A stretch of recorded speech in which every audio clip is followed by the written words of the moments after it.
സ്വാഗതം ഇന്ത്യ സ്കാനിലേക്ക്. രാജ്യം ആതിഥ്യം വഹിച്ച അന്താരാഷ്ട്ര ഉച്ചകോടി ന്യൂഡൽഹിയിൽ സമാപിക്കുമ്പോൾ മോശമല്ലാത്ത തരത്തിലുള്ള വിമർശനങ്ങളാണ് അന്താരാഷ്ട്ര തലത്തിൽ തന്നെ ഉയരുന്നത്. തുടർച്ചയായി നടക്കുന്ന ഉച്ചകോടികളിൽ നാലാമത്തേതാണ് ന്യൂഡൽഹിയിലെ ഭാരത് മണ്ഡപത്തിൽ നടന്നത്. ഇംഗ്ലണ്ട്, ദക്ഷിണ കൊറിയ, ഫ്രാൻസ് എന്നിവിടങ്ങളിലായിരുന്നു മുൻപ് പരിപാടികൾ നടന്നത്. നേരത്തെ 5 ദിവസം നിശ്ചയിച്ചിരുന്ന പരിപാടി 6-ാം ദിവസത്തേക്ക് കൂടി നീട്ടി. ആളുകളുടെ പങ്കാളിത്തമാണ് കാരണമായി പറയുന്നതെങ്കിലും അതുപോലും മുൻകൂട്ടി കാണാൻ സംഘാടകർക്കായില്ല എന്നാണ് വലിയൊരു വിമർശനം. 5 ദിവസങ്ങളിലായി 2,50,000 സന്ദർശകർ ഉണ്ടാകുമെന്നായിരുന്നു സംഘാടകരുടെ കണക്കുകൂട്ടൽ. ആദ്യ ദിവസം ആദ്യ 3 മണിക്കൂറിൽ 60,000 പേരാണ് അത്ര ഗേറ്റിലെത്തിയത്. അതോടെ സ്കാനറുകളും സെർവറുകളും ഡൗണായി.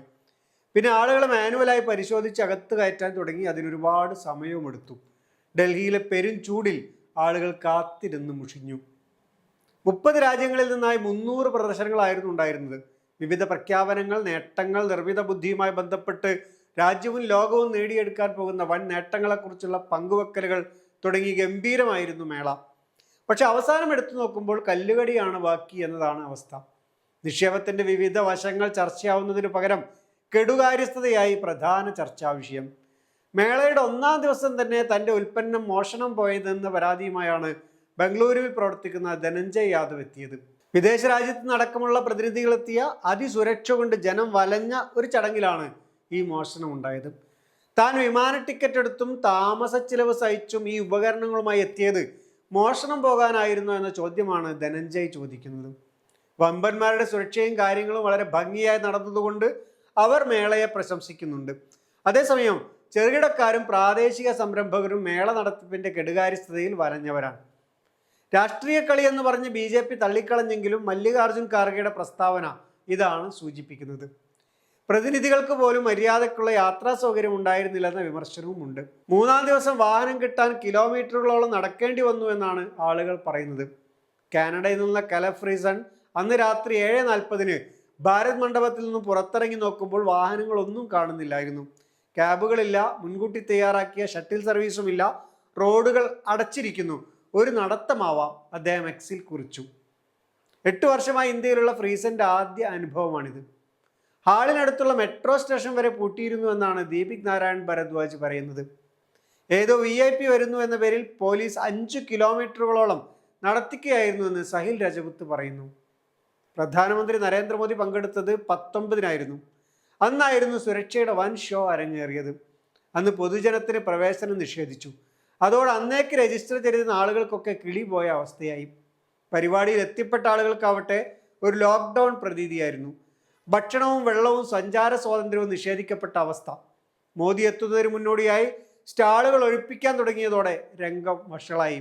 ആളുകൾ വരാന്തയിലും മറ്റുമായി കൂടി നിൽക്കാൻ തുടങ്ങി. ഓരോ മന്ത്രിമാർ വരുമ്പോഴും സംഭവിക്കുന്നതിനേക്കാൾ ഭീകരമായ രീതിയിൽ മൊബൈൽ നെറ്റ്വർക്കുകൾ ജാമായി. മിക്കവാറും ദിവസം വെള്ളം കിട്ടാത്ത അവസ്ഥയുണ്ടായിരുന്നു എന്നതാണ് സത്യം. ആളുകളാവട്ടെ തിങ്ങി നിറഞ്ഞ അവസ്ഥയിലും. പ്രതിനിധികൾ കുടിവെള്ളം തിരഞ്ഞ് നെട്ടോട്ടം ഓടുമ്പോഴും വൻകിട കമ്പനികളുടെ CEOമാർക്കും അതിഥികൾക്കുമായി തയ്യാറാക്കിയിരുന്ന സ്ഥലങ്ങൾ എയർ കണ്ടീഷൻ ഉള്ളതും വെള്ളത്തിന്റെ ബോട്ടിലുകൾക്ക് അട്ടിയായി സ്റ്റോക്ക് ചെയ്തവയുമായിരുന്നു എന്നും ആരോപണമുണ്ട്. മേള നടത്തിപ്പിലെ വിവേചനപരമായ നിലപാടിൽ ആളുകൾ പ്രതിഷേധിക്കുന്നുമുണ്ട്. മേള യഥാർത്ഥത്തിൽ കോർപ്പറേറ്റുകൾക്കും മൾട്ടിനാഷണൽ കമ്പനികൾക്കും രാജ്യത്തലവന്മാരുമായും നയരൂപീകരണ കേന്ദ്രങ്ങളുമായും സംവദിക്കാനുള്ള ഒരിടമായി മാത്രം മാറി എന്ന വിമർശനവും നിലനിൽക്കുന്നുണ്ട്.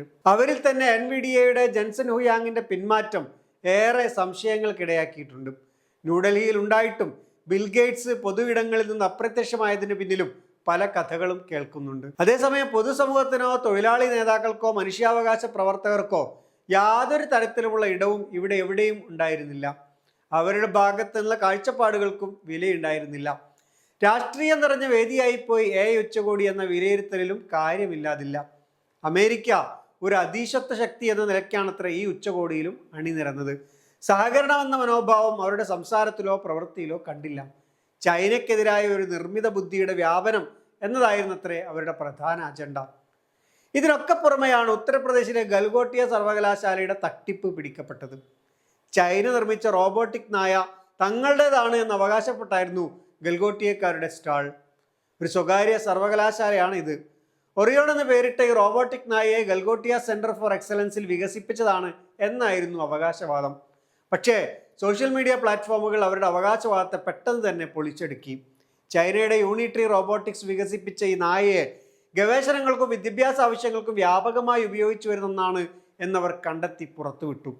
പ്രസ്താവനകളിലൂടെ പിടിച്ചു നിൽക്കാൻ യൂണിവേഴ്സിറ്റി ശ്രമിച്ചുവെങ്കിലും സംഘാടകർ ഇവർക്കുള്ള വൈദ്യുതി നിഷേധിക്കുകയും സ്റ്റാളിൽ നിന്ന് പുറത്തു കടക്കാൻ നിർദ്ദേശം നൽകുകയും ചെയ്തതോടെ ഖേദപ്രകടനം നടത്തിയവർ രംഗം വിട്ടു.